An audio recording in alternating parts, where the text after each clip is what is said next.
I'd like to call the meeting to order and determine that there's a quorum. I have 10 voting members present.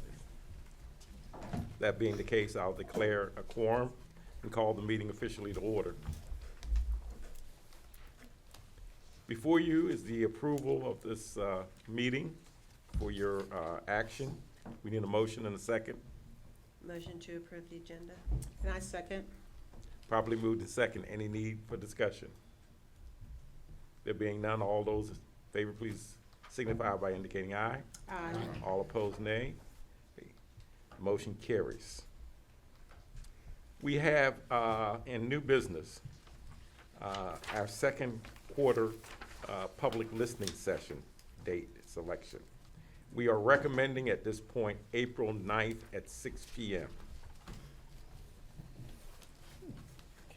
Would you please check your schedules to see if that works for you? We have some other alternatives, but our preferred choice is the 9th at 6 p.m.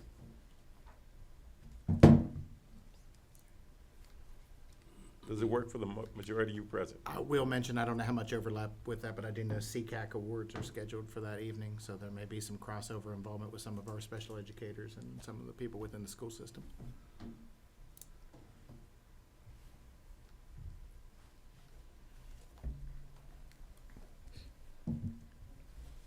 Anyone else who would be negatively impacted?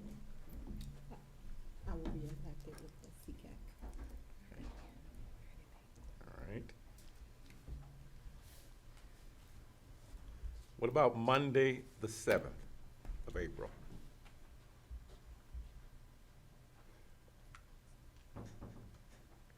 I know this is awards season and time that we're going to be recognizing people from now until graduation, but how does April the 7th work? All right. Then can someone make a motion that we have our public listening session on that date? Motion to approve April 7th as our second public listening session date. Second. Properly moved and seconded. Any need for further discussion? There being none, all in favor, please signify by saying aye. Aye. All opposed? The ayes have it. The motion carries. We are very pleased today and honored that Cecilia Lewis, the Director of Student Services for our public school system, is available and has agreed to present today. We want to thank you for your willingness to do so, and even under what I understand are challenging circumstances. So we thank you for giving us priority and for being present today. We have 5 subcommittees. 4 asked that you present. And so we are waiting with bated breath for this presentation. Also, it's my understanding that you had invited Ms. McFarland, and so she is among those who we have wanted to hear from as well. And so thank you for doing that, because you may in fact have accelerated our schedule somewhat. So I invite you ladies to the table. To present.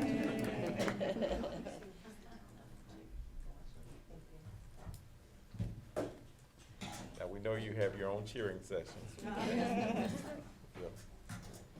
We're looking Do forward we to just it. speak, and can you all Yes. hear me clearly?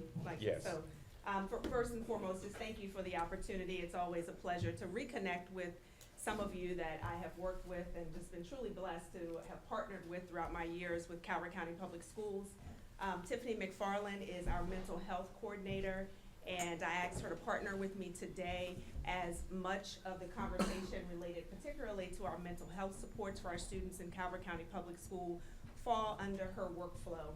And I just didn't want to have to continuously defer to a later follow-up, so that her availability was just commiserate with mine today, and it just worked out. So thank you again for the opportunity to share what we as the Department of Student Services have the honor and pleasure of doing to serve our students and families in Calvert County each day. What I was asked, because as you will soon see, is that we carry a very large umbrella. So I was asked to give a general overview of what our department does initially, and then to provide you with some information and data as it relates to students in our department. Very specifically, what I love about this and being here today is that the Department of Student Services is student wellness and well-being and safety. That's what we do. And so it is very difficult in 45-minute to an hour time span to truly explain the complexities of the work each day. But we're gonna do our very best, and we're very happy to follow up in future meetings if you would like to focus on a specific content or topic area. So just to give you a general idea of what we do, this is not even an exhaustive list. However, what's most important is to highlight the student supports is the pinnacle of the Department of Student Services. So we are built to cater student and family supports through a variety of means, and this just again hits on just some of the things that we do on a regular basis. And the best way to capture that was kind of topical, but the bolded, 4 bolded circles, or they're not perfect little circles there, but they are our big pillars. So we focus primarily on supporting student discipline, outlining those expectations, and supporting when and if those expectations are not met. We also focus on student attendance. The school health services are built within our department, and school safety. Also, right outside of that, you will see that there are mental health supports, and in addition to that, I'd also say behavioral health support. So you'll hear that term that's sometimes used interchangeably as it relates to supporting students, and Tiffany will speak to some of those pieces today. We also are the hub for school counseling, and that school counseling is provided through a variety of our staff that I'll highlight in some of our future slides. You'll see things such as MTSS, that stands for Multi-Tiered Systems of Support. So we will briefly hit on that. There's a lot of legal and regulatory compliance that we must meet in student services, and that is connected to, first and foremost, FERPA, which deals with student privacy rights, but also HIPAA, when we're dealing with privacy regarding medical records, which we deal with on a regular basis for the physical as well as mental and behavioral health supports for students. We have home and hospital teaching under our realm. Any appeal that comes through from a parent on a student's behalf comes to me. I am the designee for Dr. Townsell, so I am the first step. Depending on the level of appeal, sometimes on very rare occasions it will start at the school level, but primarily it comes to me. And then I review that case, and if necessary, it can be appealed to the highest level for a final decision to Dr. Townsell, which then could pass on to the Board of Education if needed. We regularly deal with child abuse and neglect, so a lot of heavy work in our office in order to ensure that every child is prepared to receive the excellent academic curriculum and instruction that's prepared in Calvert County. Just to give you a little overview of the structure of student services, remembering that our primary focus is students and families. And so we do have a leadership team that consists of 4 supervisors. We have our mental health coordinator, who's Tiffany, who's a part of that team as well. We also have our McKinney-Vento liaison specialist, who unfortunately recently passed away, so that position is currently vacant, but that supports our homeless families. And so we have that as our main hub of leadership. We also support, we're there to support schools. So we are regularly in contact with school-based administrators on a daily, hourly, minute-based basis. Our school counselors, our pupil personnel workers, who you may have heard of PPWs, school psychologists, the social workers, safety advocates, school resource officers, our school nurses, teachers, and the support staff, they all are part of our large spectrum of connections. And then we have a robust partnership with our community organizations and agencies, and that is, again, not an exhaustive list. Just some of you are represented here today. But the Calvert County Health Department is a big one. We work with them on a regular basis as it relates to student health and just guidance related to supporting safety in the school building related and district offices related to health. Our hospital is a huge part. We have students who sometimes have to be transported to the hospital, whether it's a medical condition or mental health support. The LBHA, the Local Behavioral Health Authority, which I believe last month you had the pleasure of hearing from representative there. DJS, I am the liaison for our Department of Juvenile Services when we sometimes have to support a student in transitioning into another type of setting based on some law enforcement or potentially custody or child abuse, unfortunately, cases as well. The Department of Social Services, I am the liaison as well for our representation with the Department of DSS, particularly CPS, the Child Protective Services, if we have a child abuse report. And then there are others listed as well. Again, just generally outlining who our teams are, our supervisors. We are fortunate to have, I have the best secretarial support in the entire district, hands down. So, and I say that because they're not the typical secretary answering the phone, preparing memos, the administrative type tasks.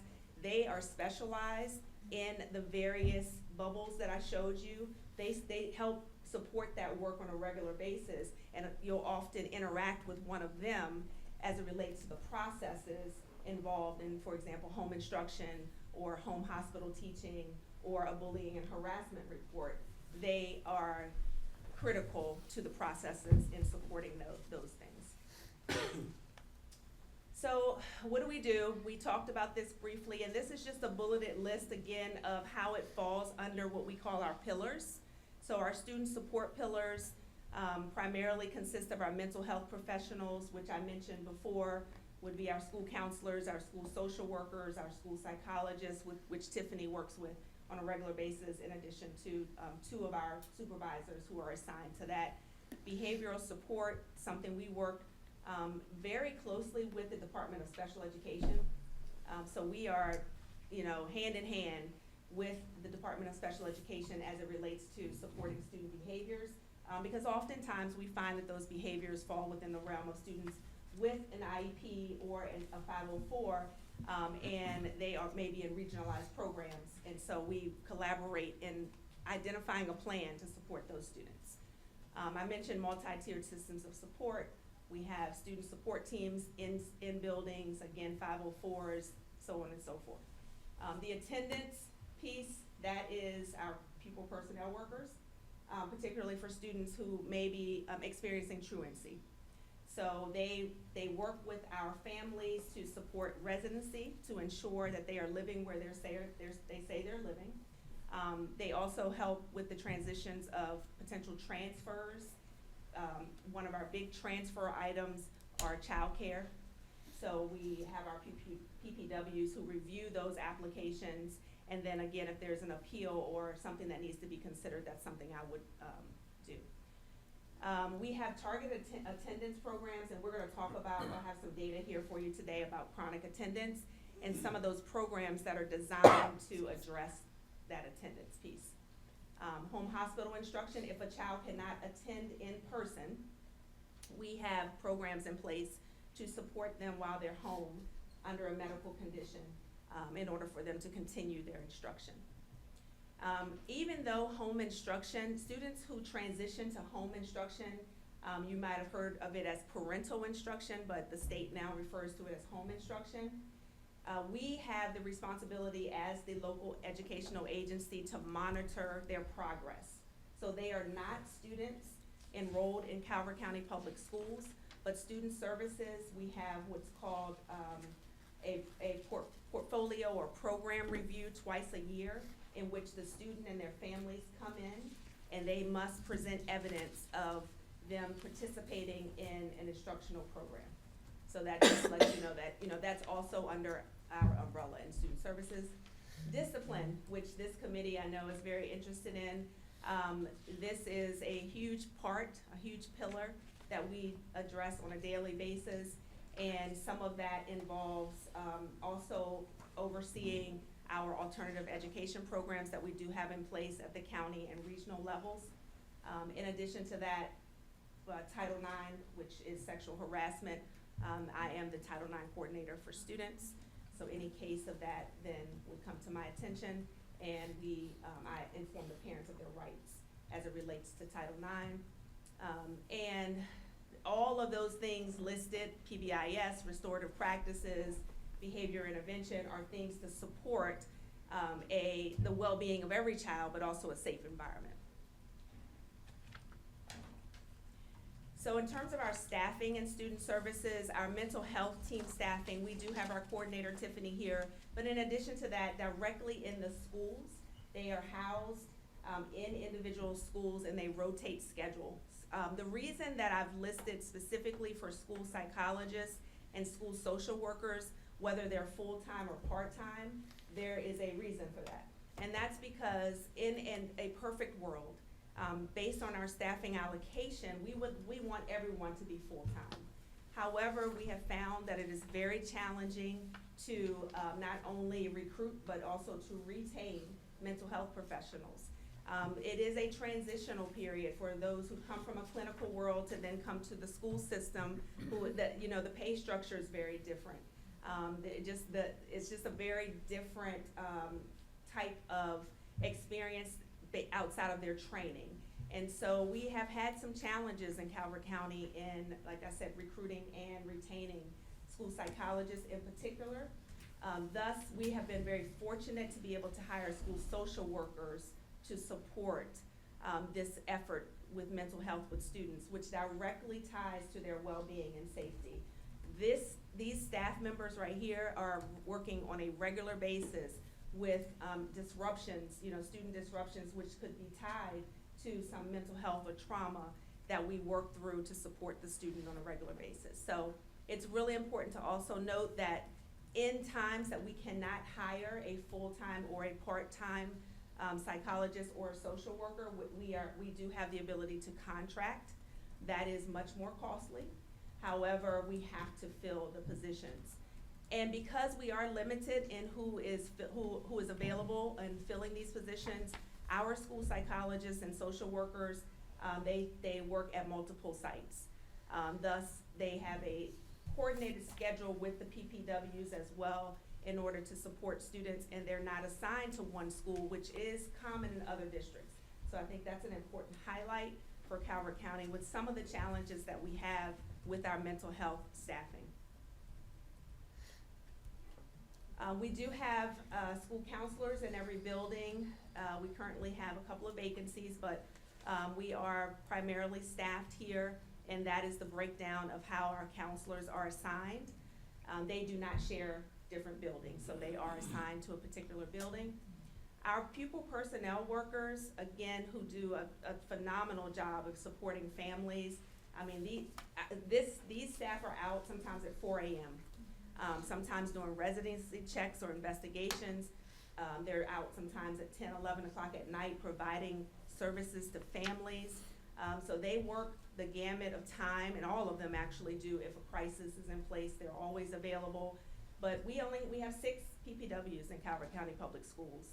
Having 6 PPWs means that each PPW is assigned to 4 schools. And that means that they have to divide and conquer and support to the highest level that they possibly can.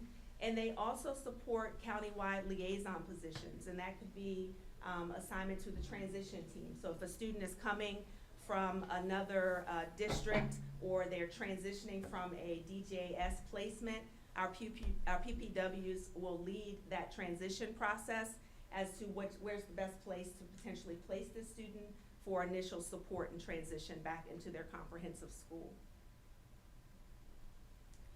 This is just a list of some of the things that is involved in, for example, the school health workflow.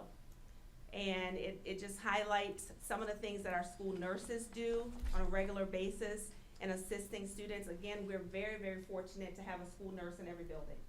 Now that's where we have the flip, because a lot of districts, they don't have that. They have nurses that share particular buildings. And so our nurses are housed in one building, and they are very, very supportive of students and family needs. And they also work very closely with our other professionals within the building and the district. And this is their staffing. We have 26 school-based nurses. So we have a couple of campuses at Calvert Country School, as well as the Patuxent Appeal campus, because it's 2 different buildings housed there. So that's how we get to the 26. We also have 2 nurse specialists who serve a variety of roles, and sometimes as nursing substitutes, because per COMAR, we have to have a nurse. We have to have medical provisions in place for every student. So they do serve not only their specialist roles, but as substitutes as needed. And then we also have 1 nurse assigned to our infant and toddlers program. Our school health program, our supervisor also manages our home and hospital teachers. And this number changes, obviously, depending on the student needs, but to date, as of last week, we had approximately 70 home and hospital teachers who are also under the student services umbrella. Excuse me. This is our safety and security pillar, which will, I'm sure you'll have lots of questions today, potentially about this particular piece. We have Mr. Larry Titus, he supervises our safety and security program in Calvert County Public Schools. But we work very closely together on a regular basis in supporting all of these things listed and more as it relates to safety and security. Emergency management, so our plans, like what if a crisis happens in Calvert County Public Schools, we have to be prepared. And he helps to coordinate all of that work and the plans for every school, as well as at the district level.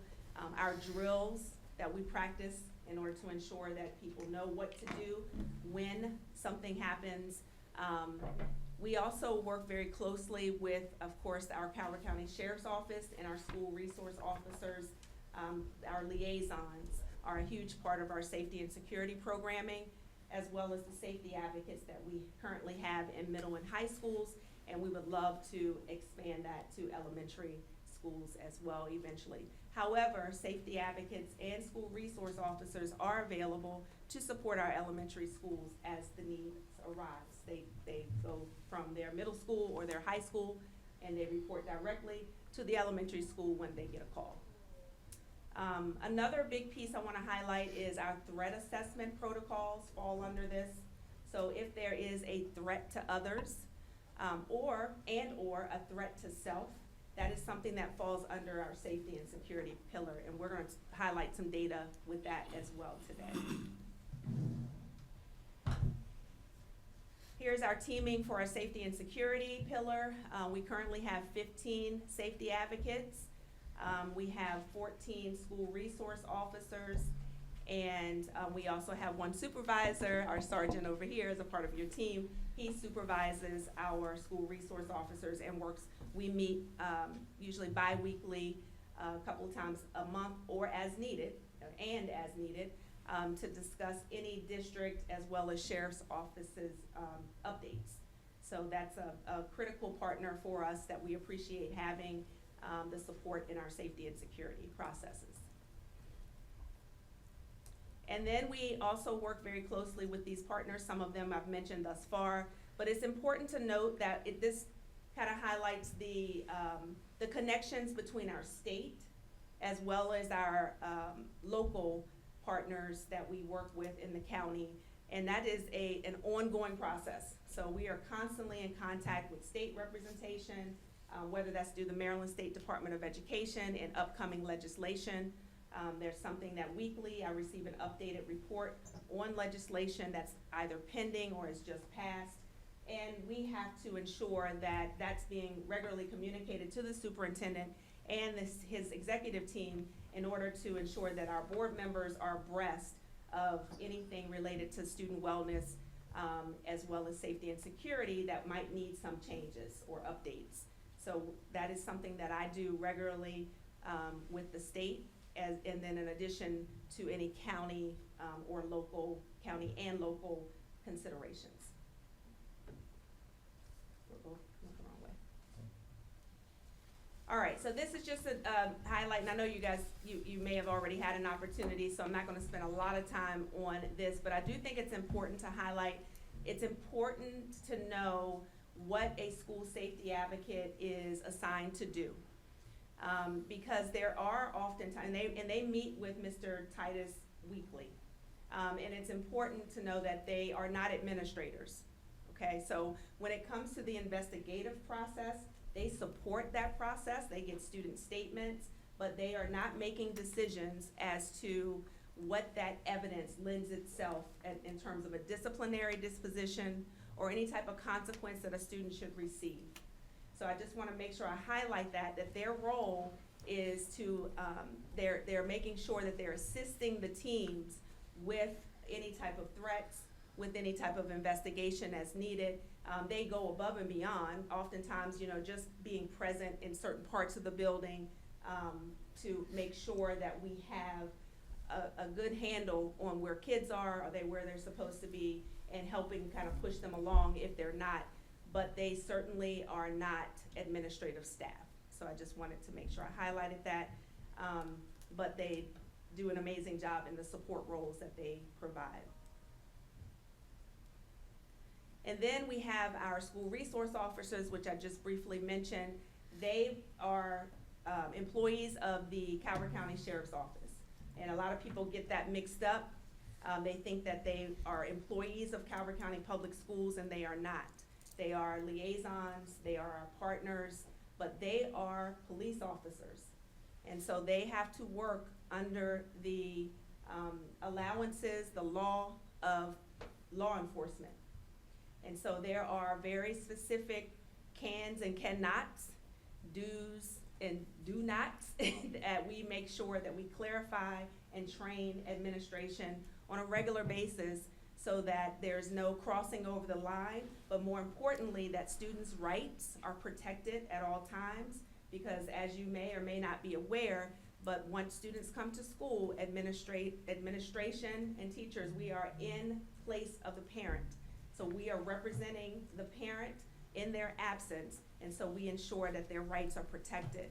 Now, school resource officers are amazing because they are also trained to work in schools, and they are there to create those positive relationships and to teach others that law enforcement is there to help you, that we are not your enemy, and they do a great job of supporting what not only are their rights, but how it's important to be responsible as a student and young person. Okay, so now I'll shift into our mental health support pieces, in which Tiffany will take over and explain our current mental health support structure with our community partners and who we can refer to in the school system, not just who we can refer to, because we can refer to many others on this list, but how they're connected directly with the school system. So I'll let you drive for a little bit. Okay, thank you. So we do partner with Calvert County Health Department in a lot of different ways. They provide us school-based therapists. Most of our schools do have school-based therapists at this time. Some of our elementary schools do not, just because of staffing issues and whatnot. But they try to get us therapists. Usually the therapists are there like once a week or once every other week seeing the kids. The mobile crisis unit is something that is allowed to come into the schools. Sorry about that. The mobile crisis unit can come into the schools if they're called there by the school resource officer. So if there is a crisis in the school resource officer can talk to administration in the school, along with the other mental health supports that are already in the school, as far as school counselors, school social workers, and see if that is a necessary thing. Botman Life Skills Groups is done by East John Youth Center at the moment. I'm going to talk a little bit about the Maryland Consortium, and that is where they are getting the funding to do Botman Life Skills Groups. And also the Calvert County Health Department also does BOP and life skills groups. That is mostly focused on substance use prevention and violence prevention in the schools. Medication management is something that we just started with Calvert County Health Department in the schools, where they have a nurse practitioner coming in. Right now, it's actually in 3 of our schools, not just 2. So they're piloting it in 3 of our schools to see how it works out, and if the parents and community members would like to have their students seen in the schools instead of having to pull the student out of the school, go to a medication management appointment, probably miss instruction for the rest of the day. So we're seeing how that goes with the Calvert County Health Department. The local care team, we actually just had a meeting earlier today. There are a lot of, well, not a lot, but there are some people on this committee that are part of our local care team, and that is where the school system and the parents kind of work together to get the different needs of the students met. So there are a lot of partners. Calvert County Health Department is one of them.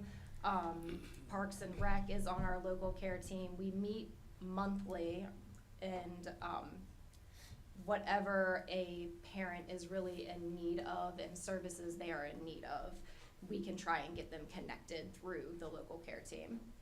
The LBHA I work very closely with all the time. They're actually helping me sponsor an event that we're having in May where we do like a wellness event 2 times a month, and the LBHA is helping this time to sponsor that whole event. They have a lot of community resources, mostly just Medicaid provided, but a lot of community resources for all students in the schools. They have a whole pamphlet of this is everything we have to offer to the students in the schools. They also deal with adults, however, that is not why I am here, so I'm not going to talk about that right now. Hospice of the Chesapeake, they do in-school grief groups, so they can come in the school. Usually they like to have a group of like 5 to 6 students at least, but if something has happened that has, affected some of the students in the schools and they need a grief group, they come in, they provide those grief groups.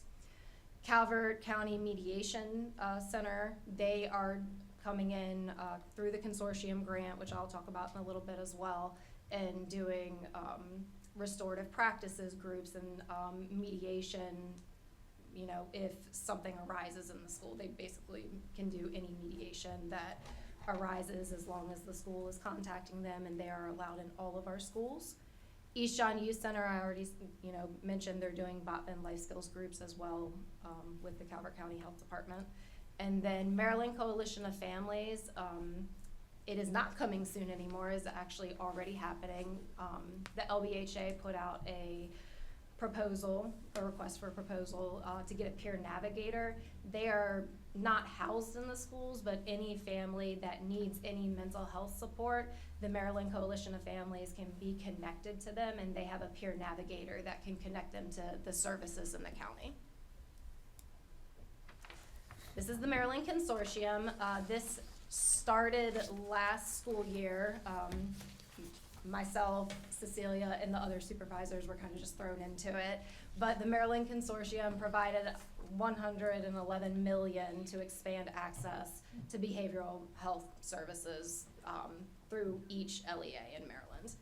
So the funding was made available through the blueprint. 129 grants were given throughout Maryland to support students, and 7 community organizations in Calvert County got that grant. Now, the grant is also coming to an end this June and restarting.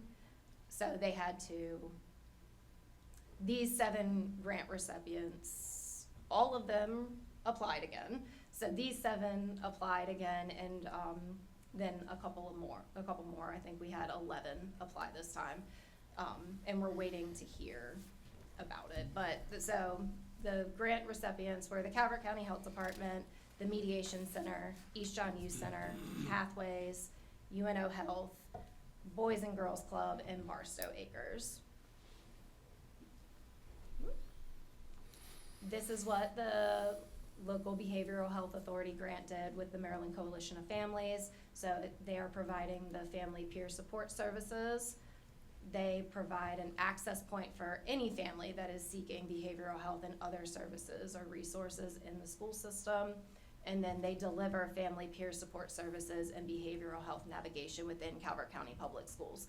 They go out to the house and do an intake and figure out everything that is needed from the family, and then they coordinate those services with them. Okay. All right, so just shifting to some of the data points, it's really important. I know I had the question of, what type of needs assessments do we utilize?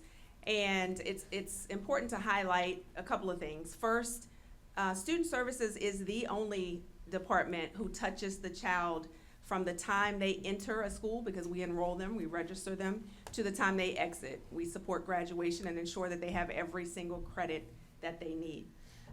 Therefore, there are several assessments that occur throughout the process of a child's educational career in Calvert County Public Schools. There is no way I can give you, a full list, but some of the big picture items that we work through and are improving upon, because just nationwide, we know that student behavioral and mental health is something that needs to be addressed more effectively. And we know that when children come to school, they don't shed life, right? They don't just drop whatever's going on in their home or whatever experience they just had, whether it's 5 minutes ago in the car, on the bus, or whatever, and then say, okay, I'm ready for learning.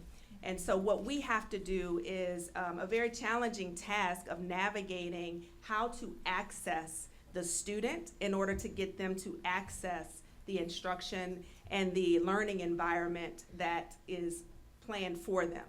And so when we're looking at student well-being, we're looking at, like I said in the beginning, at the whole child. We're not just looking at curriculum and instruction. So our department must consider all of the layers of what makes a person and what they may be going through. So one of the huge pieces of our assessment data that we use in terms of needs is our risk assessment. We know that we have students who are in a place where they may share with someone, or whether that's verbally or through social media, that they need help. And so and Tiffany is a huge part of collecting this data and managing that risk assessment process. And we use risk assessment because it's not just a threat to others, it's also monitoring a threat to self. And the CDC says that the #1 cause of death in the United States for youth is suicide. And so we have to track this. We are doing everything that we can to make sure that we are intervening immediately so that it's not just reactionary, and oftentimes it is, but what can we do to help prevent a student from wanting to take their lives? And so we monitor this data. We have presented to you the last 2 years of the data that we've collected. And this is up to this point last year compared to where we are this year. We are seeing, slight improvement in both areas, but until this number is 0, we're not going to be satisfied. And so that's that's the heart of our work every single day. So you can see that last year at this time, there were 342 threats to self, and that's just what we knew of, right? We know that there are more who may not have shared. And there were 156 threats to others. And we have processes in place in student services in which administrators are trained in the schools of how to address these threats. And so there are very, very detailed and of course very confidential processes that we have to do to assess the level of threat. And it is not a perfect science. And I want to highlight, asterisk that. With student services, we don't have really much of anything that's a perfect science. Because when you're dealing with social and emotional well-being, it's not something that's like a magic bullet and we say, well, this person is exhibiting this behavior or this characteristic, thus give them this pill. It doesn't work that way in our world. And so we wanted to make sure that you understood that we do collect this, and this is one of those assessment pieces where we say, okay, there's a need here to continue the work in supporting students with wanting to harm themselves as well as harming others, and a lot of times that's just a cry for help for themselves too. One of the ways, and if we could, I did print a copy, I think for enough for everybody.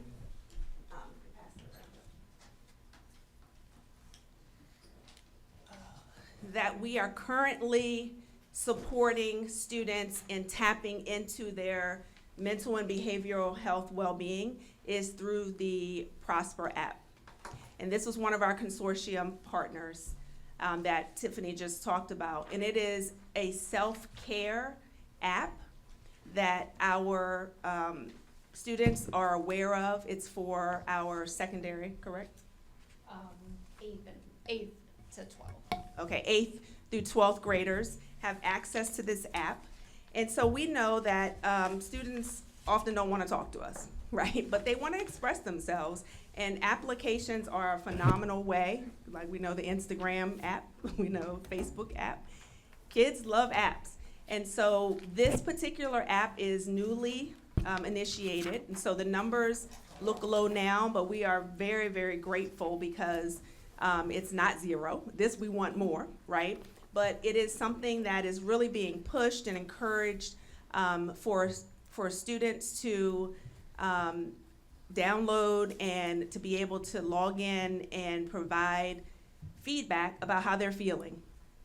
And so currently we have, and we probably have more now, again, this was maybe last week or a couple weeks ago. Yeah. Okay, so we currently have 335 Calvert County Public School teens using the app now.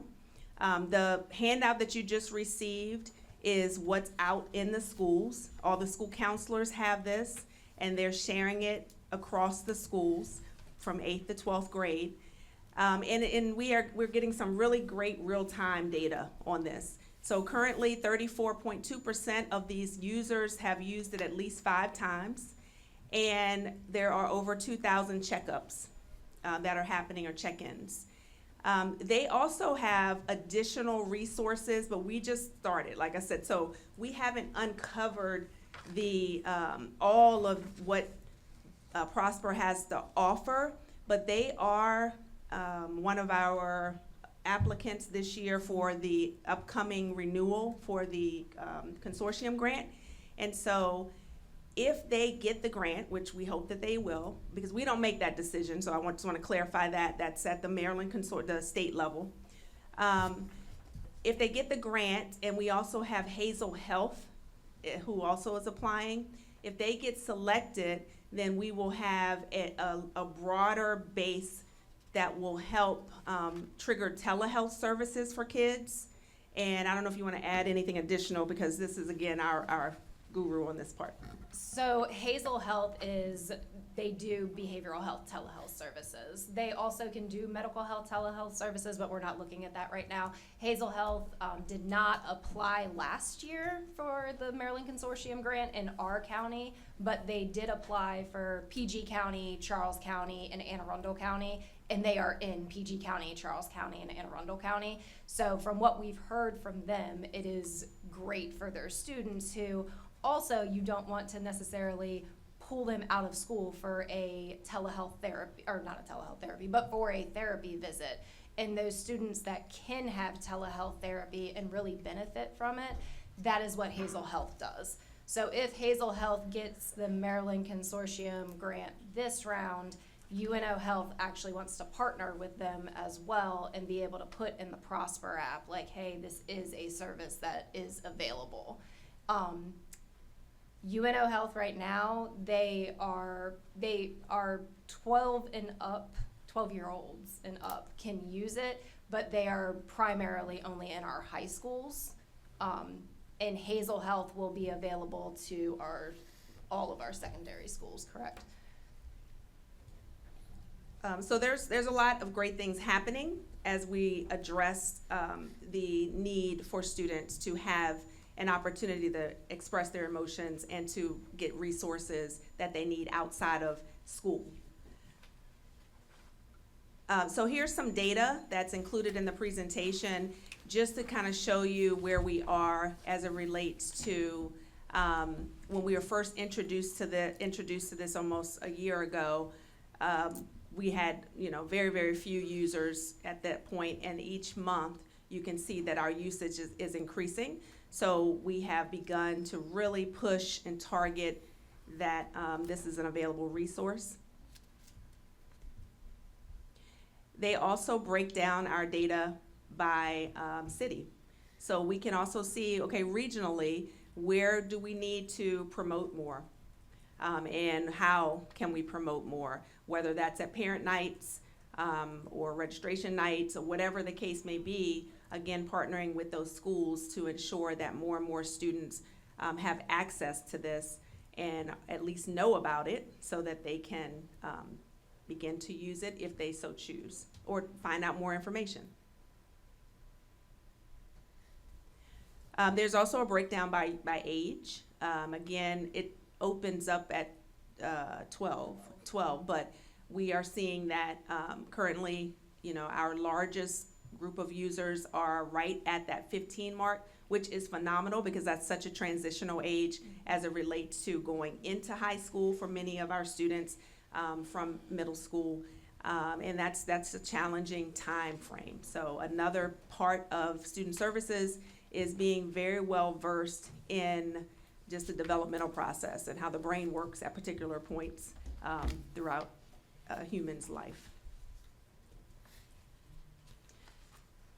This is really interesting because it tells us what are the drivers associated with those that have said that they are having an awful day or a bad day. So the app is asking why. What is causing you, and in your opinion, right, to feel the way that you're feeling? And you can see that the numbers are really high when you're looking at self, and that's concerning because we just showed you the rates of suicide. And so we want to ensure that that self doesn't mean that, we're at a point where we're not feeling good enough about ourselves, or I'm not worthy and things of that nature. So we dig a little deeper and let, counselors can connect to this and school social workers in order to ensure that the students are okay if they're saying that they're the problem. And so a lot of key pieces here that talk about what's triggering these things, sometimes friends, sometimes relationships they're in. School is very high, as you can see. So it's really a good source of information for us. These are some of the questions that they're asked. This is just a sampling of the questions. How would you rate your overall mental health? And you can see that a large percentage of our students are, saying that it's good or very good, but most are just kind of fair, which is pretty much what we're going to get out of teenagers for the most part. But it just, again, provides us with some data points to see what their mindset may be. A huge piece here, we pulled this question because, again, sense of purpose and direction is one of those drivers as it connects to anybody who may not feel that they're, they don't have a purpose in life, and they may feel that they need to give up. And we don't want anyone to feel that way. And our counselors are really good with helping our students just understand, where they are and what their potential goal setting and things like that. So this helps us to figure out how students are feeling. All right, so shifting from the Prosper information, another data source for us for needs assessments is our Panorama Social and Emotional Learning Screener. So this is a universal screener that we adopted and we began to implement last year. And there are approximately, how many questions for an age band? So grades 3 to 5, there's 58 questions for them, and it takes them approximately 20 minutes. And the questions are all broken down into those different categories that you see on the screen. Grades 6 to 12, there's 60 questions, and it also takes approximately 20 minutes for them to finish. And these, again, these are the categories that the questions fall under. And as you can see, the far right, well, that's my far right, I'm not sure if it's your, I hope it's your far right. When it talks about the change since spring of 2024, we can see the markers of whether there is an increase or a decrease in the responses related to the students' perspective of their supportive relationships, their social awareness, their feelings. It's really important too to highlight that this particular screener uses the 5 core competencies in order to identify where a student falls. So in those 5 core competencies are self-awareness, self-management, social awareness, relationship skills, and responsible decision-making. And Calvert County Public Schools highlights those core competencies in our social and emotional learning programs, because we find that safety is at risk when we have students who are not making responsible decisions, or if they are having problems with their relationships. And so that's when we kind of teeter into, okay, we need to address how to help students develop these skills so that we can have more successful climate and culture in schools. And so this screener is an assessment, and again, it takes about 20 minutes. It's given in the fall and the spring, and it helps us to just kind of monitor where students are about their own self-reflection. In grades 3 to 5 is a band, and then in grades 6 through 12, a lot of the same topics, but also we have growth mindset here. Is in that one as well? Okay. Yeah. Thank you. I didn't see that one. But growth mindset is important because it talks about the ability of the student's perception of their ability to actually succeed at anything, and not that, oh, I was born a basketball star, with this athletic ability, versus I can learn and train to be one. So it's something that we utilize to measure students' competencies, and here are some examples of the questions that the students are asked. So the second one, do you have a family member or other adult outside of school who you can count on to help you no matter what? And we can see that 92% of our students answered favorably. So that's a great response. And again, do you have a teacher? Do you have a friend? So some of the same things about who can you count on. And so that's definitely something that we monitor. Other questions that fall under, for example, this is responsible decision-making. You can see that we have some growth opportunity with the third question. How often were you able to learn from a mistake to avoid making the same mistake again? Only 63% responded favorably. And this was a decline from around the same time last year. So then we would meet to discuss in various teams, how can we target lessons and support for students to get this number up. Same growth opportunity right below it. When given the choice to complete your schoolwork or become distracted by other activities, how often did you choose to complete your schoolwork? So we're seeing that kids seem to be honest, because that's not, what we want to see, but it seems that they're feeling safe enough to be honest, to respond what's happening in their lives. Again, student-to-student interactions where we have some conflict issues in schools. Really important to talk about this one. The first question, during this school year, how many times have you been bullied? For 66% of our students to say that's a problem. And so we are working as part of our strategic plan to develop a bullying prevention and response program for students. That is a priority for us. So I am currently on a statewide team in order to help develop training for students, not just for our staff, we have that, but for students on how, first of all, identifying what bullying it is, and we do talk about this in our code of conduct assemblies, Dr. Townsell reinforces them when he goes back out to talk to students, but something is amiss still. So we need to address this. And then again, have you witnessed bullying happening to someone else? 22% say yes. So we want to make sure we are addressing this and using this data accordingly, and we are doing so.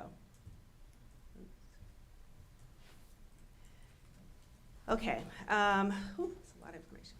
So what I did is I included a link here for the student climate data. I thought it was really important for you to be aware and for the public to be aware of where this information can be found, because if you don't have a student in the school system, you don't necessarily get a report, a Maryland report card report, which identifies how well your student's doing, but also how the district's doing in a variety of measures. So this particular link is available for anyone to access, and it shows you publications of how Calvert County Public Schools is doing as it relates to climate, as it relates to academics, attendance. So it's really a useful resource. I'm not going to go through and navigate through the site for you. You all have access to this, and I believe it'll be posted for the public to access as well. But it is a very great resource to at least see where we are. But I do think it's important for us to kind of dive into the district discipline, and I don't know if, can you click that, or is someone, I don't know if anyone. Daryl, are you able to click that link? No pressure. Oh, he has it up, good. It's really teeny. Thank you. This is why I have these. Are you able to zoom in? Yeah, that's kind of far. That made it worse. This is close up. All right, I can actually see that now. Wanted to make sure that this team, this committee, was well aware of where we are as a system related to current data. So as of March 10th last year and March 10th this year, with the types of incidents that are occurring in our schools. And so the celebration is we are moving in a tremendously positive direction with less incidents occurring overall. It certainly is something that we want to make sure we stop and pause and say, okay, we can celebrate this. At the same time, we want to ensure that we are continually to push and to support schools as needed to reduce this further. Oh, that's clear. Okay. So as you can see, and it is not aligned, if you look across the particular columns from one year to the next, it's not going to be aligned because it is sorted from the highest count and percentage of the type of incident that it is to the least, so greatest to least. So then you're going to see that class cutting continues to be the highest percentage as far as a district overall concern of incident types from each year. However, it has gone down quite a bit. And then disruption last year was the second highest. This year we have disrespect.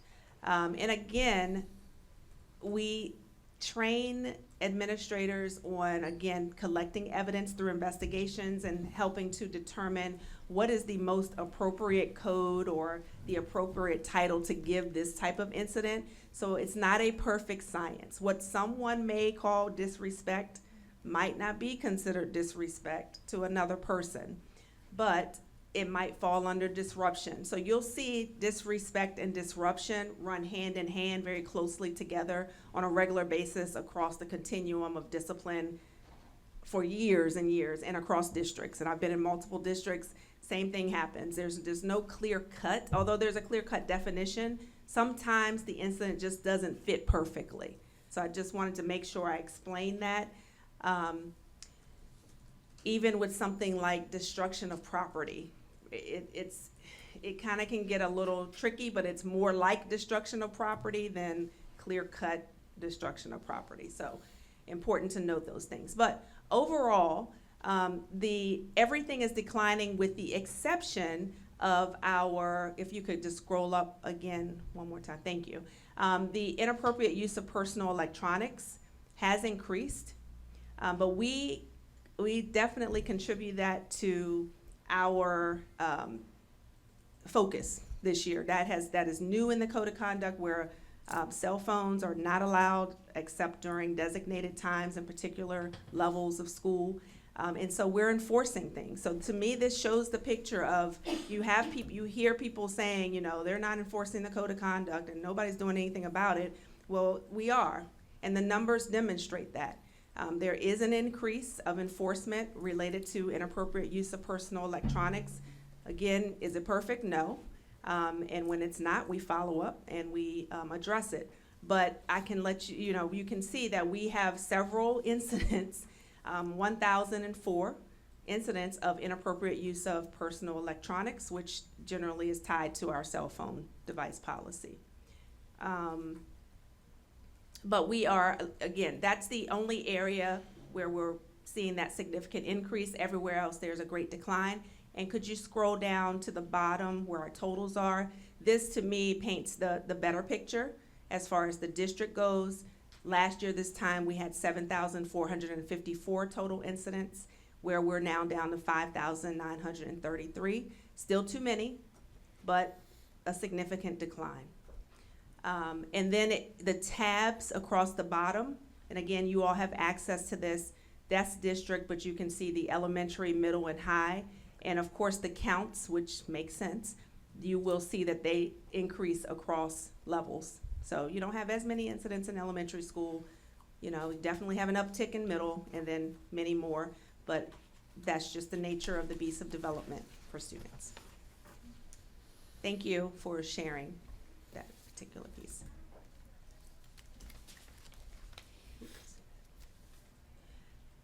There was an ask to see or to hear about the student climate survey. I mean, that is like hundreds of pages long. So I certainly could not bring that, but you have more than, you certainly can get access to that if you'd like to see our climate survey, the full spectrum of that, because we have the parent, we have the students, and we have staff as well. But what I like to highlight here, and there's a reason that I pulled this particular data, is these are the drivers for our next set of data points, which is attendance. We find that there are some kids and there's just some family history sometimes where we just have kids that don't come to school. But what we're learning is that some kids don't come to school because of these reasons. And so this is how we use this climate data.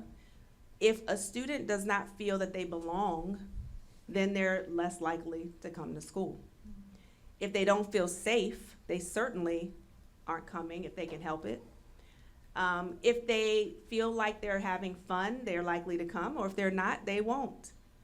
And if they don't feel like anybody cares about them, they're not gonna come to school. I know who I can talk to if I need help. If I don't feel like it, I'm not coming.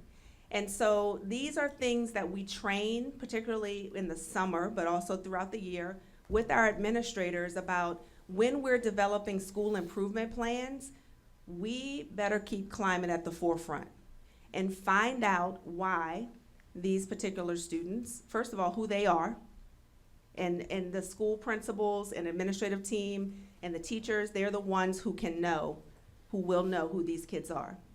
And then know why they feel the way that they feel. And then we can determine what we can do about it.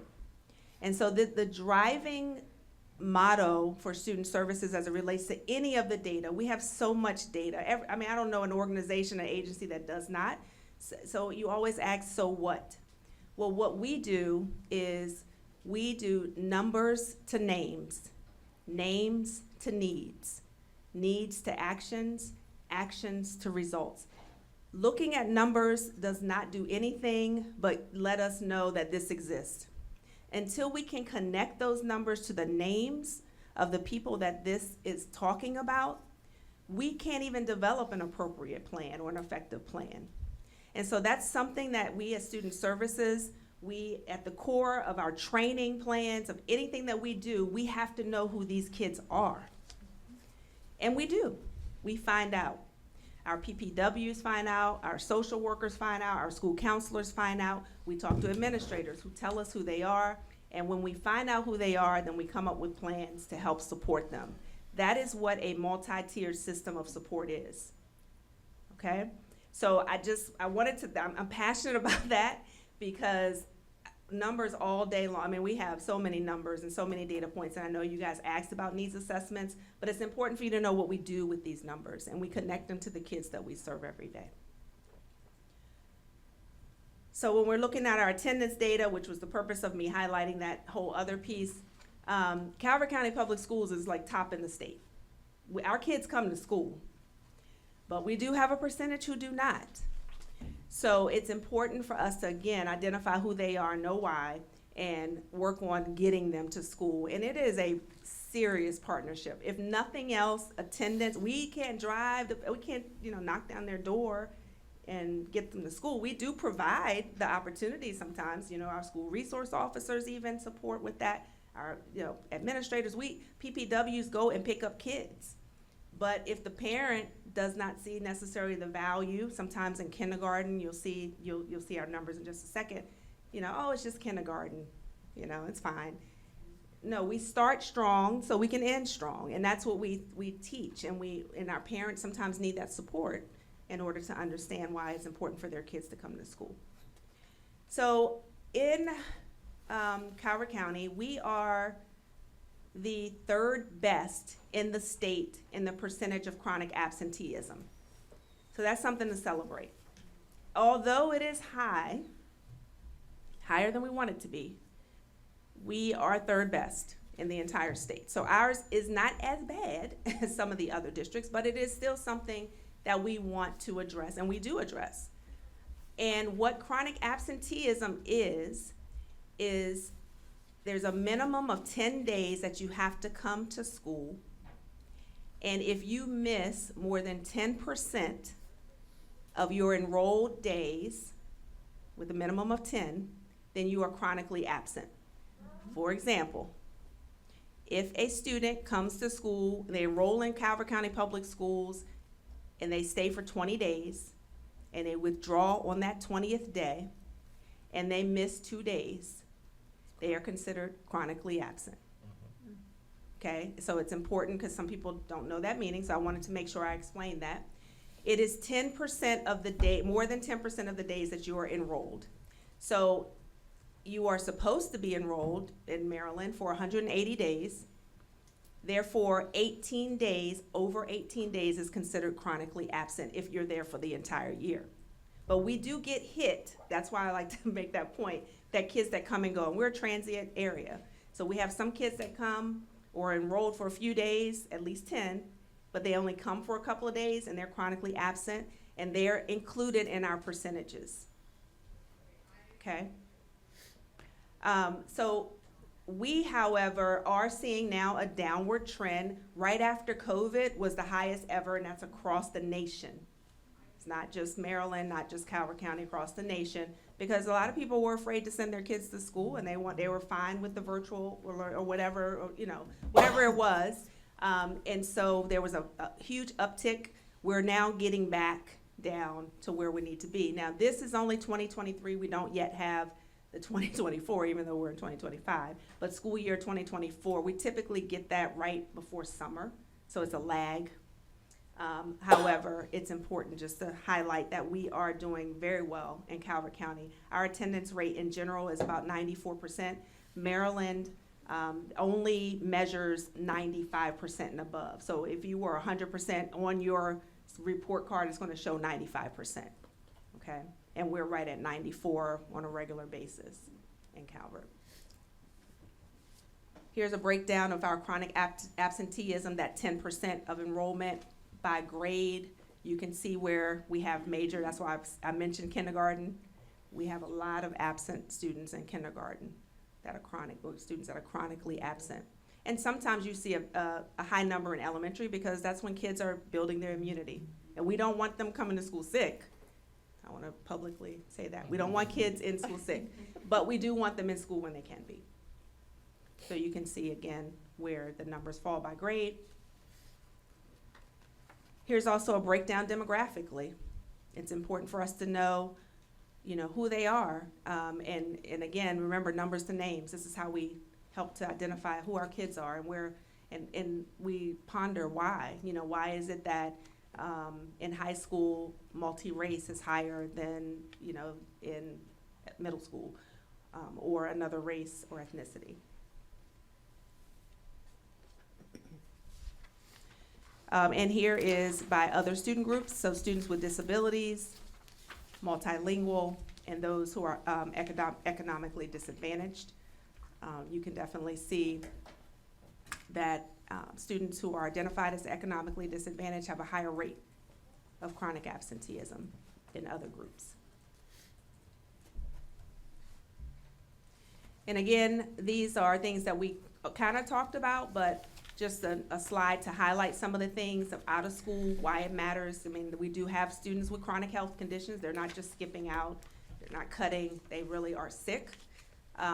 We have avoidance. Is it because they're avoiding because they don't feel that they belong, that nobody cares about them? Those are things that we dive into in our office.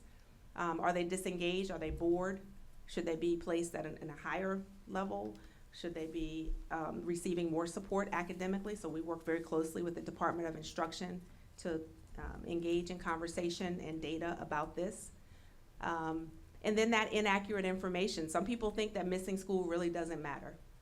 And so we have to teach and make sure we let people understand that it's important to be in school. And then the last, I don't know if this is my last one, but almost last, other data related to our overall student safety and well-being is we present an attending and belonging report each month to the superintendent. So we monitor who's attending, who belongs to us. Every student belongs. You enroll in Calvert County, you belong here. We also work with our sheriff's office with the student arrest report that we do monthly. And I believe the sheriff's office shares data more often than we share with our superintendent, but they put out information about that. We also look at disproportionality data across discipline. Are there particular student groups who are being disciplined more frequently? And then we try to dive into why not.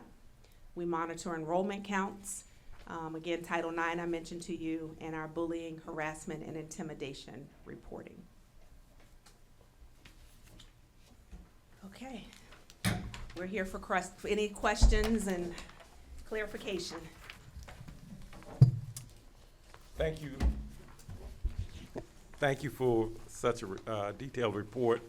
And given the fact that multiple committees wanted to hear from you, the floor is open. Who'd like to start? I'll start.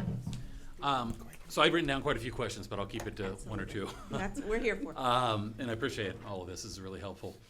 In terms of the discipline data, I feel like I got half the picture there in terms of what the instances were that resulted in it. The other half that I'm really interested in is the result. So suspension, expulsion, other types of discipline and what rates those are happening. Because we can be tracking really good results on kind of instant counts, but we might be seeing other things happening as well. So do you have any of that data that you can share in terms of what we're seeing year over year in terms of that kind of? In terms of actions? Right. Yes, absolutely. I can have that data pulled for you all, and we'll be happy to share. Okay. The connection between the actual incidents, and then it's just not as pretty. Because there are multiple actions that can be a response to the exact same incident. And as you know, our responses are leveled, and that is guided by state discipline regulations. And in our student code of conduct, it outlines the things that are taken into consideration when issuing discipline. And some of those things are related to developmental.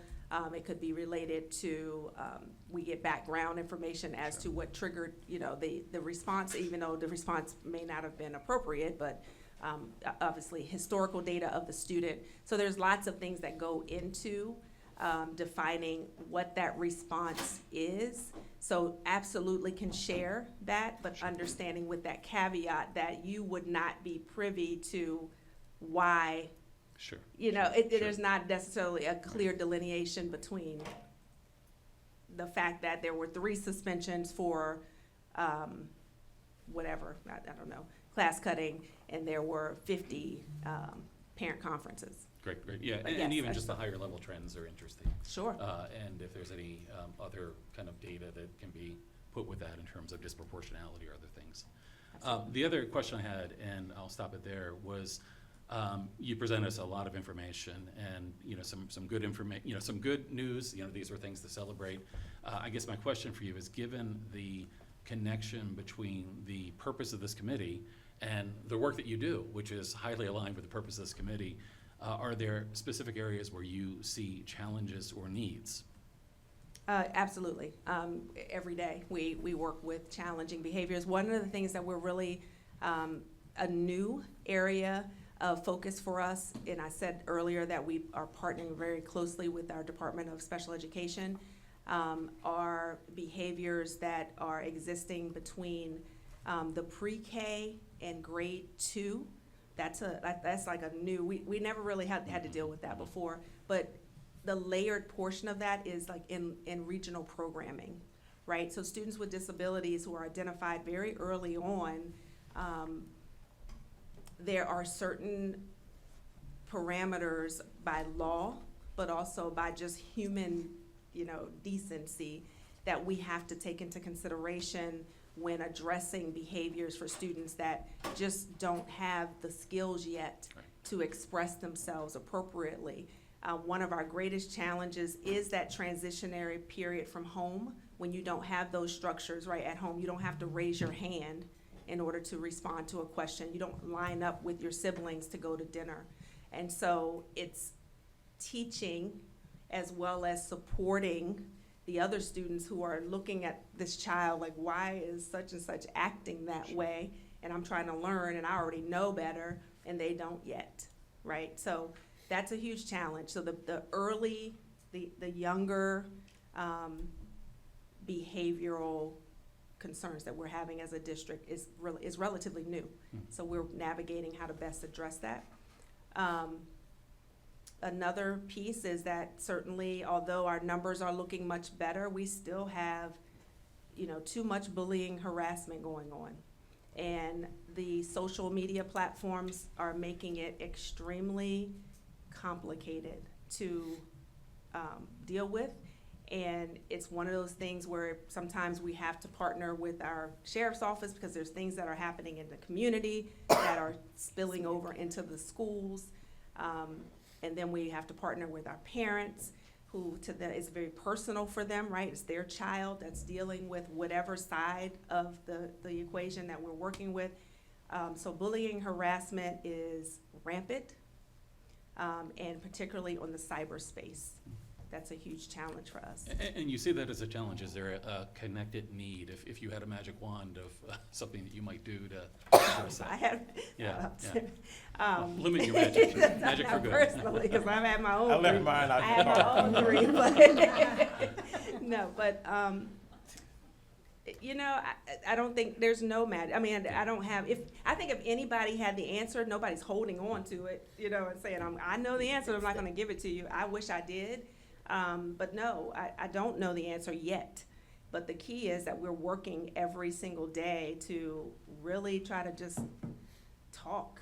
You know, I think communication, keeping transparent and open communication is definitely very helpful. I know that something that could be helpful is lead with a question. Oftentimes people will post something and it's completely, you know, left field, a lot of information missing, and people jump on bandwagons. And they just make this narrative that truly is not real. It's just not. But fortunately and unfortunately, there are things that we, under FERPA guidelines, cannot share. We can't disclose, you know, student privacy. And there's certain things that we can't, but people want to create things. So I think communicating by leading with questions is a very helpful strategy. Yeah, curiosity goes a long way. Thank you. Exactly. You're welcome. Next. Yes. I'll go. Thank you, by the way, that was amazing. Thank you so much for all that information. Right, you're welcome. Okay, first one I have is, when it comes to the LBHS, how do parents know about the resources? How do they know about, how to get in touch with those things, or that they're even available? So I believe in our code of conduct, it comes out and there are resources in the code of conduct that goes home with each of the student, and that is one of the resources that goes home. Also, we have, like the high schools put on like health fair events, and they are always there as well. So they're giving the students the information. Us as a district, we put on like wellness events as well twice a year, and they also come there. So, and there's a lot of families that come there to get information as well. So that is mostly how they would get the information about that. However, there are tons of other ways too, like the local care team. They sit on our local care team, so they give a lot of information there too. If a family, is like, hey, I really need, information, and they're calling student services for it, we can give them that information too, of like, oh, here's a good contact, but usually I also have the same resources as the local behavioral health authority that I can also give. The school counselors have all of the resources from the local behavioral health authority too, so they can give that to parents. And we are in the process of reinventing our website. That was my next. So we need to do a much better job of making sure that those resources aren't, because they're there, but they're not necessarily easy or accessible to navigate. So we're working Right. with our webmaster, who's amazing, to help us just make it better. Jessie. Yes, Jessie. She'll So, fix it. yeah, she can fix it. But there's a lot of pieces, and we're using models from other districts who have phenomenal, Perfect. robust websites Great. to just really improve. So that's an area of improvement that we certainly are addressing now. Good, very good. Next thing was, are parents aware of Prosper? Or is it just students that are aware of it? It's both. Okay. So again, with the local care team, the coordinator of that always gives out the Prosper app. Usually though, it is the school counselors or the school social workers that are giving like a little card to the students that, could definitely benefit from it. They also go to the health fairs at the high schools sometimes, so they are interacting a lot more with students than anything, because the students can download the app themselves as well, because it asks you like obviously people can lie about that, but it asks your age and whatnot whenever you download the app. Right. Prosper is in affiliation with NAMI as well, the Okay. National Yeah, I Alliance saw of that on something. Mental Illness. So they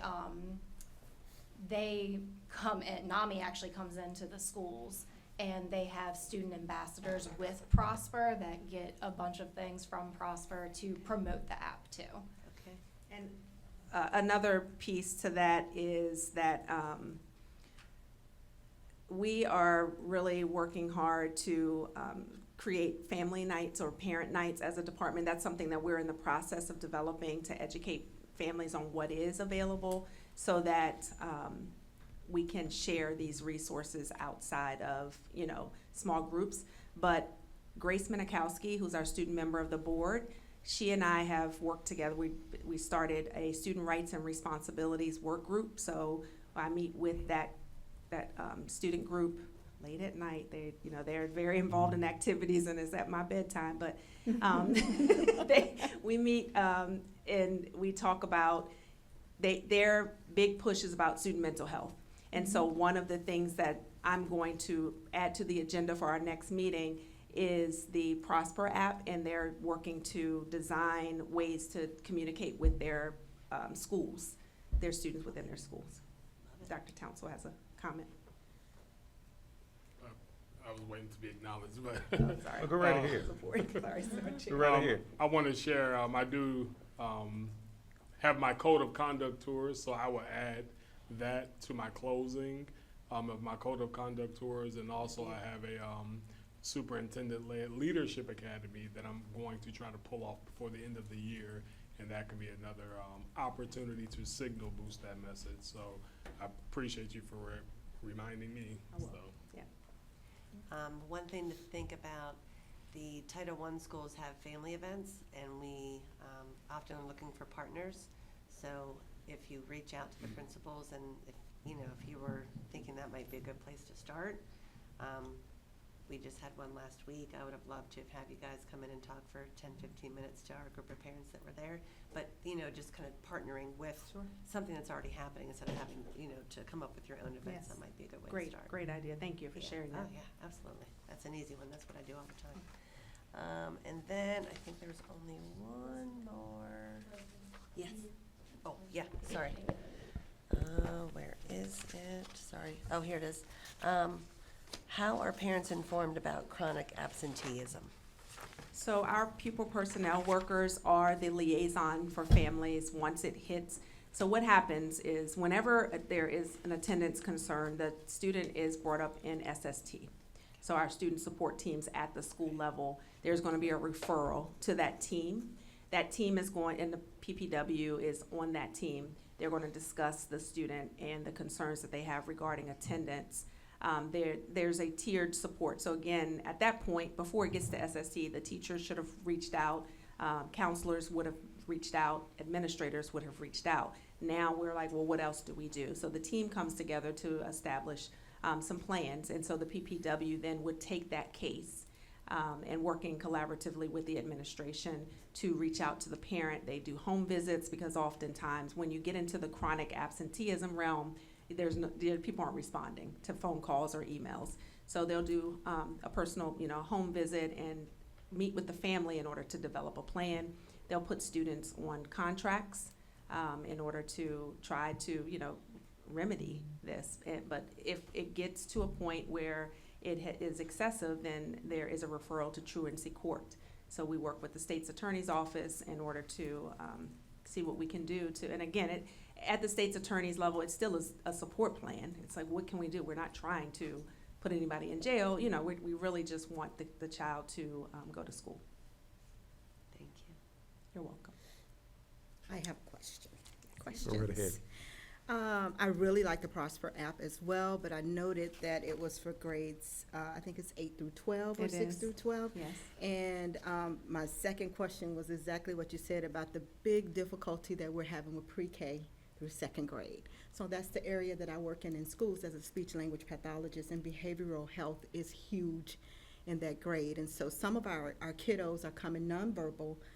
Severe autism is their diagnosis. And they're just kind of thrown into an inclusive environment where they've come from regional programs where it's fully language-based, and every second of their lives is language-based. And then now they're thrown into like an educational setting where it is language-based, but it's still like direct academic-based. And so my question is there anything out there possibly behavioral health-wise? Either we bring in some helpers to come in for behavioral health, or give something to the parents where they can use an app, or they can create some data to talk about how behavioral health looks at home and how it looks in the school system, so that we can kind of partner with them in the community? Or is that something that's being explored? Because it definitely leaves out that group, which is really critical right now. So critical that you see it every day. You're going to work seeing these kids struggling. So I'll stop at that question to see. Not to my knowledge, but that is a great takeaway for us to ask these companies who we're partnering with, because trust and believe, they're asking us for feedback in order to better develop their product so that we can stay in partnership with them. But do you know of anything for that early on?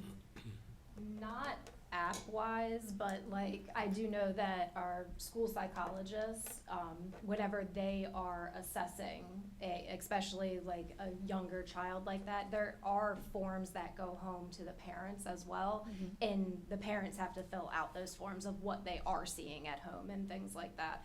And as far as in the schools, we can definitely, call the parent and be like, hey, like, is this something that you are also seeing at home? But as far as tracking and whatnot, not yet, as far as like an app where the parent could share with the school system as well.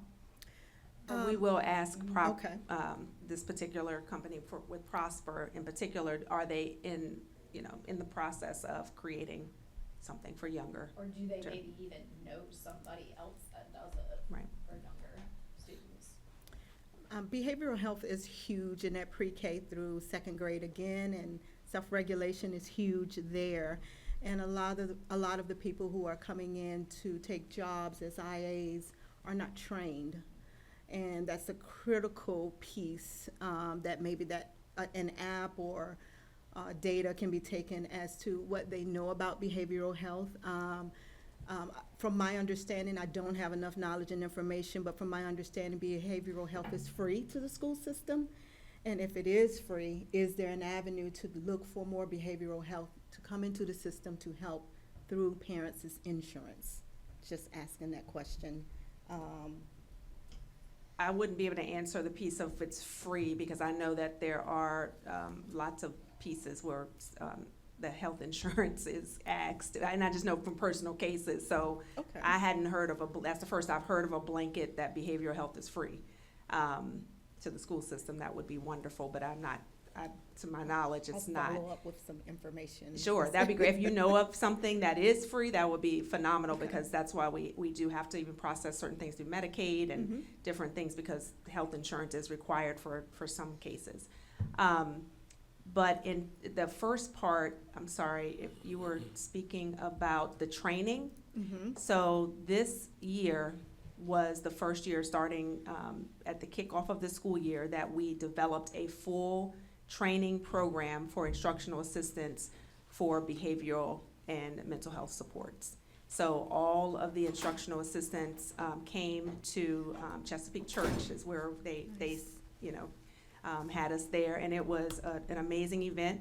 And there's been follow-up trainings since. And again, that is that partnership with the Department of Student Services, the Department of Special Education, and the Department of Instruction to ensure that the capacity is being built. So certainly there was not something previously, but that has been addressed. In your Botvin life skills, you talked about violence. Can you explain that a little bit more for me, and what ages does that impact? So the Botvin Life Skills is something that the Calvert County Health Department is trained in and East John Youth Center is trained in. Like, they actually had to go through a curriculum for it. To my understanding, it is supposed to be, like, it can start in 6th grade and then it moves through a different curriculum. However, East John Youth Center, whenever they proposed under the Maryland Consortium, they actually started in 5th grade. The curriculum is not something that I know what the curriculum is, I've seen it, but I was not trained in it. But they do have a violence piece in there where they're teaching the students like violence prevention and like what that can look like and what aggression can look like. It's Botvin Life Skills groups, the curriculum and the plan that they follow is all around like substance use prevention and then violence prevention. Thank you. I was really leaning more towards that pre-K again through 2nd grade, thinking that would be another area. And my last question, thank you so much for enduring my questions. You talked about the CDC, suicide in teenagers, and you gave our data, and it was the #1 cause of death for teenagers. Is there any way we could, I can look this up for myself based on age, grade, and based on disability, whether or not they have IEPs?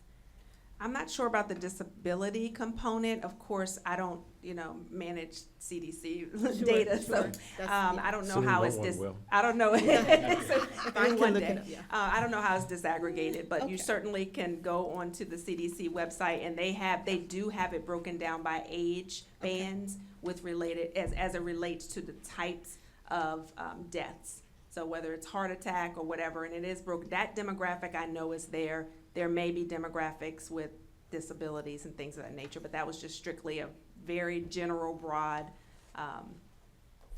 population that they Thank you. address. Thank you so much. You're welcome. I'll be very quick, I promise.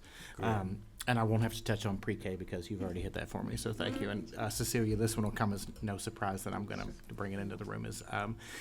school psychologist. At a national recommendation, the average number of student to psychologist ratio is 500 to 1. Maryland, we average or recommend closer to 1,000 to 1. Looking at our current numbers, we're somewhere around 2,100 to 1 student to psychologist. And I know you don't have a magic wand on this one, because if you did, I wouldn't have the vacancies within my unit that we have. But as we have the ear of some community resources here with Dr. Townsell, some elected officials, what can we do to fill those holes, to get those psych positions? So I do know that the supervisor of the student, or not the student, the psychologists and the social workers actually is trying to do that right now. She just had she went to the National Association of School Psychologists. She went to NASP, and it was a conference. I don't know where it was, but she went to Seattle, and there she met some people, and I know that she did put out some in public forums, like looking for some school psychologists, and from what I have heard, she got some people interested. So hopefully some of that is going to be filled. Can I ask a follow-up to that? I'd written down something similar, but is there anything that we can do, as a system, to draw more psychologists, student loan forgiveness programs or other things that we might be able to do to draw in a population that's challenging right now for us to find? One or two people probably isn't going to stem the flow, but if we can develop a program and do something more meaningful. So are there things like that being done around the country, or have these kind of things been considered? Can I interrupt? Can you, when you speak to this, I know you've had some programs in the past with interns in these positions, and then we've lost a lot of those. So can you talk maybe to that as you answer this? Sure. So that is a clear connection. We do have school psychologists, interns that come to Calvert County and learn from us and leave us. That has been primarily driven through salary. It's a and it also is connected to bargaining unit. In some districts, school psychologists are on the administrative scale, and they work 12 months out of the year, and they make a lot more money. So, and that has been directly shared with us. I mean, that's just people, you have young school psychologists who could make more money in another district, neighboring nearby. They go that route, and that makes sense to me. There are many things. I have some experience in the human resources, but there are things that the Human Resources Department is doing in terms of is looking for housing support, because Calvert County is not the cheapest place to live for a young single person, or anybody, really. So a lot of people. And so that's one of the challenges that they are working with. We have gone to recruitment fairs. I've gone to NASP myself in recruitment, but it is a national trend of shortages, because most school psychology programs like Bowie State University, they accept about 20 per cohort. So when you're talking about 20 people going through a multi-year program of specialization, and then you have 24 districts, we're already short, even if one went to every district.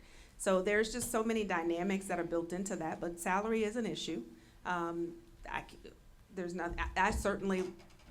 don't think as a district locally we could do school for loan forgiveness. I mean, that's just, we know what that came out federally, and there were some challenges with that. So, but I know that the Department of Human Resources is working very hard to try to, be solution driven in that, but we just have a lot of gaps here. Yeah, that seems to be a national problem. Ms. Harris. Yes, you've shared with us many resources and supports for children. My concern and question is for those parents of students who may have some of the chronic behaviors that you've talked about. These are the parents who are not going to local care teams. They're not coming to family nights. They're not going to the health fairs. And how are you reaching them where they are? And so that it's preventative rather than reactive to some of those behaviors. Or what partners you have in the community, or what other measures are you use to get to those parents? Sure. So our direct connection is our school-based people. So our teachers are reaching out, communicating. Our administrators, our counselors, our PPWs are going to homes. You know, and we do reach out to and meet them where they are. Our school administrators even coordinate events in neighborhoods. I know the Southern Consortium, oftentimes they'll have something in a clubhouse, whether that's in White Sands, or when I was a principal, like, you know, we had an event in the White Sands Community Center, the Chesapeake Ranch Estates Community Center. So there are events being planned at the school level, at these, going into the neighborhoods, to the best extent possible. But it's really about the personal connections that make the difference, where relationships matter. So if a teacher feels that they have a good relationship with that family, then the school will, at SST, for example, they'll talk about who has the best relationship with this family, who could reach out, where they trust you, because trust is the biggest factor of someone allowing you to come in there. You can knock on their door, but you're not coming in their house. And so we got to get in the homes, and we do as much as we possibly can. Again, we are extending our efforts to have more, and I hear you that some don't come to family nights, but some will. And we need to find out the barrier. Is it transportation? And that's what we do. We really work at our students who are identified as McKinney-Vento status. How can we get them there? What type of, is it, most of the time it's a transportation issue. Is it a financial issue? So we tap into our individualized resources once we know who the students are. And I know that you have Healthy Families as one of your partners. We do. The Judy Center, those are all programs that work directly with the families and have the family resource people who go into the homes. And so I was wondering how that is connected with the concern with the very young children, because they serve those young children. Is that being very effective, and that could be replicated in other places? What do you think? I mean, personally, I know that it is effective, but Yes. I do think that it could be improved in many levels. But some of those programs, like the Judy Center, they are very geared. There are restrictions as to who can have access to those resources, because it depends on who's funding it. So if a particular federal grant is funding it, or a state grant, there are parameters as to who they can serve. So it's still not necessarily expanding across all that need to be touched, right? So, but yes, in terms of, I mean, I just approved a flyer yesterday for Healthy Families. They're always doing events and going into those homes. But again, it is a challenge. You know, we can make ourselves as available as we can, and some people just will not respond. They don't want you, you know, coming into that space. So we just have to figure out how to build that trust and continue to do so. Anyone else with a question? My turn. Let me just suggest something to you. For a number of years, I was involved with a group called EduCare, which is a philanthropic group to impact children starting at 6 weeks old. Warren Buffett's one of the foundations that they've sprung, Buffett Early Learning, is one of the major supporters of this. And right now, there are probably 25 of these research labs across the country. One of the things that they try to do, and this relates to Ms. Harris's question, is that they try to inform the practices that can be applied universally in settings that have nothing to do with your income level or what government grant that you engage in. And I think it's important to look at the data with some of the most challenged children to recognize that their challenges are not exclusive by virtue of their income.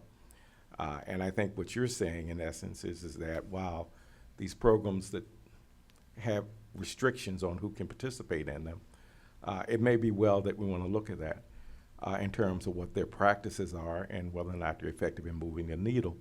I say that because one of the things that EduCare has determined through years of research is that the younger the child, the greater the challenges, the higher skilled the professional who works with them have to be.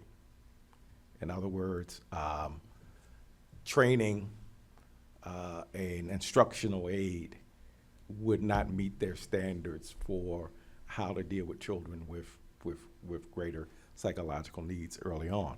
And so they argue for higher skill levels early on, because in fact if we can deal with issues earlier, then we save costs down the road later.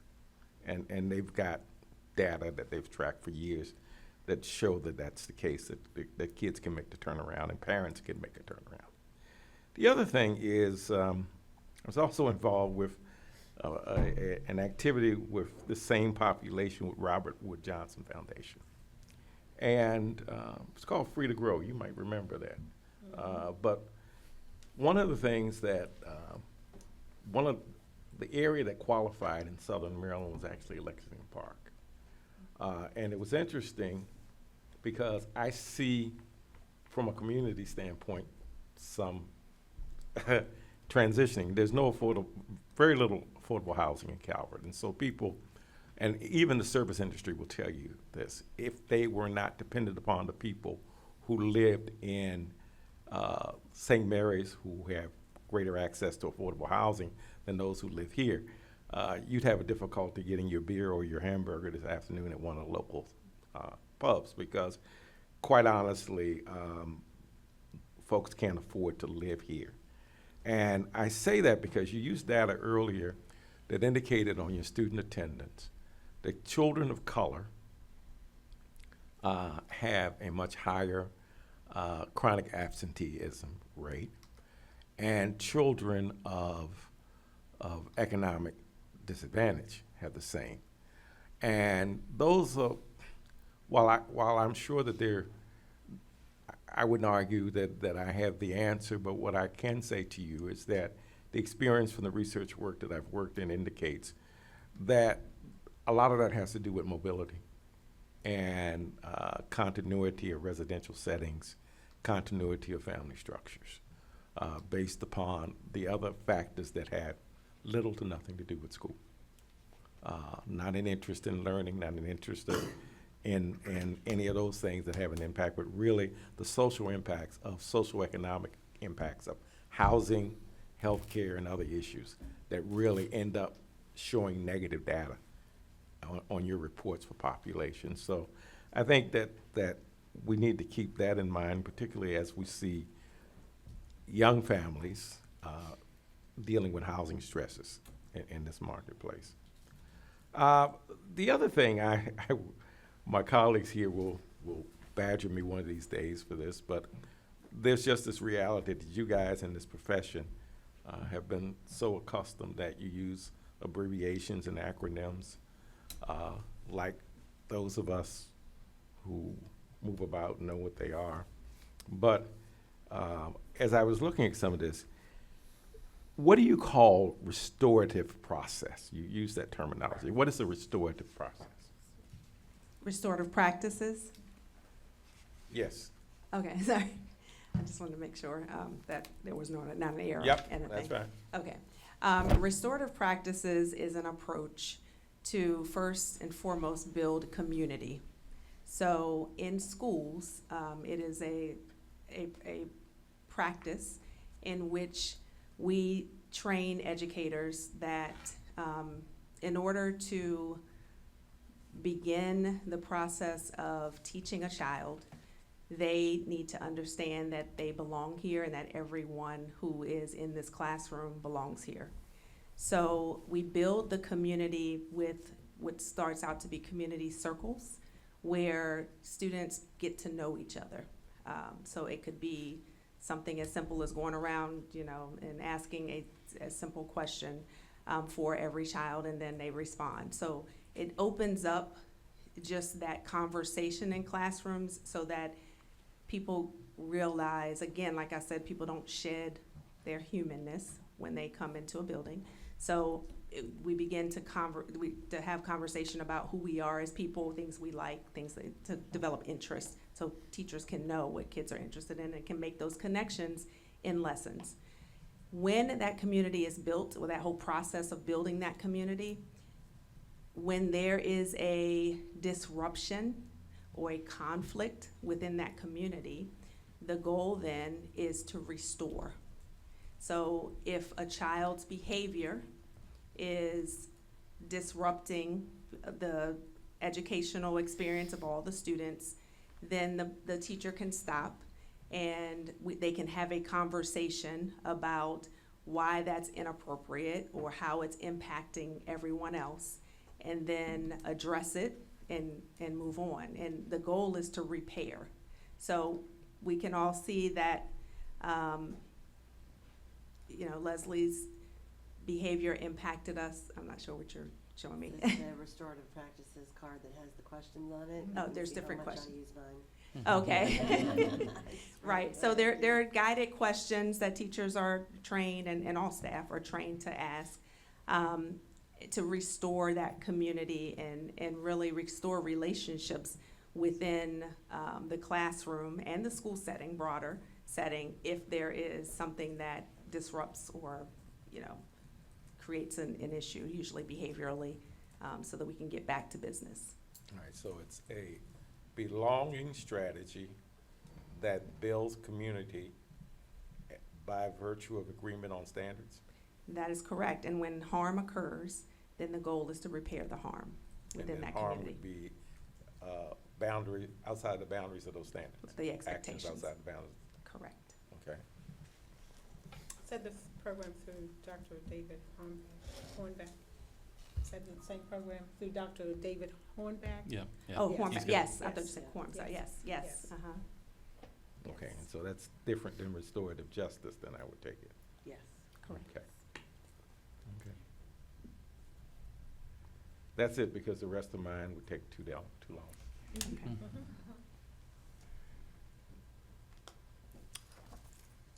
If there are no other questions, let me again thank you for your presentation. I look forward to taking some time with probably some glasses to actually look at it I have mine right here. get another list of questions. Sure, and I'm happy to, again, as you digest, because I know it's a lot, and again, like I said, there's so many things that we touch in student services. There could be an entire session on one particular topic, and we're happy to respond. If you have questions, just send it our way, and we'll get that to you. We will follow up on the additional data request, and as well as all the additional resources that you shared. I appreciate that information. We always want to grow and get better, so thank you for sharing that as well. Okay.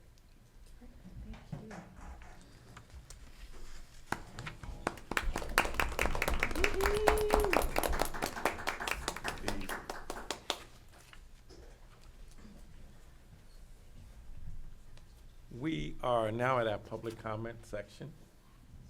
Do we have anyone online? If you wish to leave public comment and you are joining us online, please use the raise your hand function now or press *9 if you're calling in.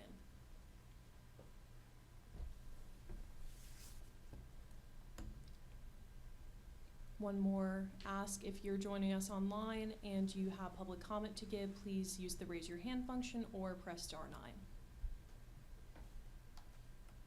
Mr. Chair, we have no one online who wishes to leave public comment. And do we have anyone present who wishes to share public comment? There being none, that section is closed.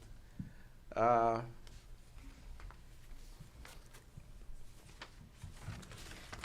like to entertain a motion for adjournment. Motion to adjourn. And I second. Been properly moved to second.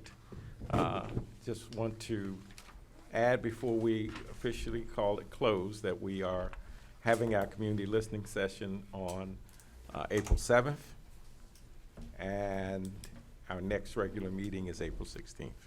And if you have questions for Cecilia or the Student Services team, please email them to me or the sswac@calvertcountymd.gov email. Thank you very much. The meeting is adjourned. Thank you.